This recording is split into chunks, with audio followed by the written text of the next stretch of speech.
আদম আলাইহিস সালামের সময় মিনা পাহাড়ের আগুন ছিল ফয়সালাকারী।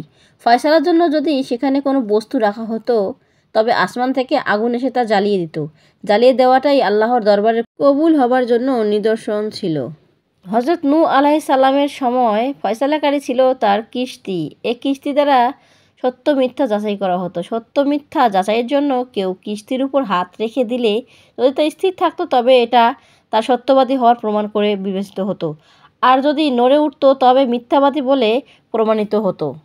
ইউসুফ আলাইহিস সালামের যুগে ছিল এক বিশেষ ধরনের পাঞ্জা। কেউ যদি তাতে হাত রাখতো তাহলে সেই বস্তু থেকে যদি আওয়াজ বের হতো, কোনো প্রকার আওয়াজ বের না হলে সে সত্যবাদী বলে বিবেচিত হতো। হযরত দাউদ আলাইহিস সালামের যুগে ছিল এক প্রকার জিনজির যা আসমান থেকে শুরু করে ঝুলানো অবস্থায় থাকতো পৃথিবী। হযরতে সুলাইমান আলাইহিস সালামের যুগে ছিল গির্জার দেয়াল পথে ছিদ্র।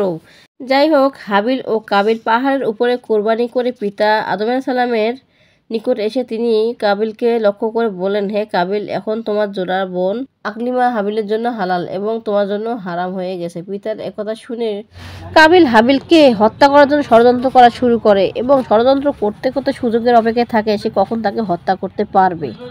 তখনও কোনো প্রকার হত্যার ঘটনা ঘটেনি। কাবিলই সর্বপ্রথম এই ঘটনা ঘটায়, আপন ভ্রাতাকে হত্যা করে। আপন ভাই হাবিলকে খুন করে এ দুনিয়াতে প্রথম হত্যাকারী হিসাবে আত্মপ্রকাশ করাই হচ্ছে কাবিল। একদিন কাবিল হাবিলকে বলল, আমি তোমাকে হত্যা করব, কেননা তোমার বংশধর আমার বংশধরকে বলবে পিতার কোরবানি আল্লাহ তাআলা কবুল করেছেন, কিন্তু আমার পিতার কোরবানি আল্লাহ তাআলা কবুল করেননি। হাবিল বলল, হে আমার ভাই, এতে আমার কি অপরাধ? আল্লাহ তাআলাই তো ন্যায় বিচারক। এরপর হাবিল কাবিলকে বলল, ঠিক আছে, যদি তুমি আমাকে হত্যা করো তবুও আমি তোমাকে কখনোই হত্যা করব না। ভ্রাতৃত্বের অধিকার রক্ষার জন্য কখনো পিছপা হব না, কিন্তু তুমি হাসরের দিন আল্লাহর নিকট পাপী বলে সাব্যস্ত হয়ে জাহান্নামে নিক্ষিপ্ত হবে, আর আমি মুক্তি পেয়ে যাব।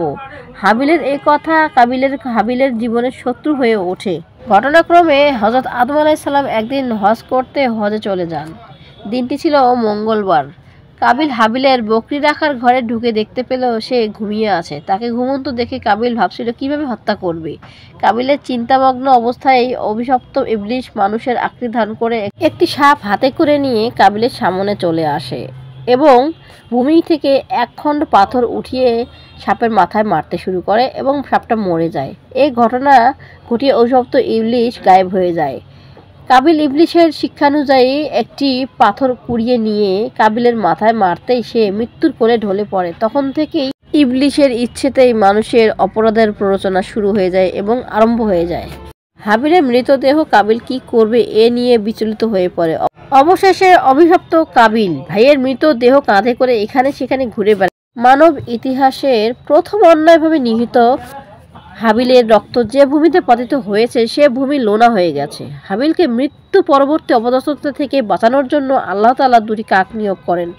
কাক দুটি পরস্পরের সাথে মারামারি করে একটি আরেকটিকে মেরে ফেলে এবং পরে নখ ও ঠোঁট দিয়ে জমিন খুঁড়ে দ্বিতীয় কাকটিকে সেখানে সমাহিত করে এবং এই শিক্ষাটা কাবিল গ্রহণ করে কাবিলও তার ভাইকে মাটি খুঁড়ে নেন এবং সেখানে তার ছোট ভাইকে দাফন করে। পৃথিবীতে কাবিলই হচ্ছে সর্বপ্রথম অপরাধী যে অপরাধের সূচনা করেন এবং সর্বপ্রথম খুনি যে সর্বপ্রথম নিজের ভাইকে খুন করে এবং সে সাদকায়ে জারিয়া হিসেবে বা গুনাহে জারিয়া হিসেবে সারা জীবন যত খুন হবে সেই খুনগুলোর শাস্তি ভোগ করতেই থাকবে।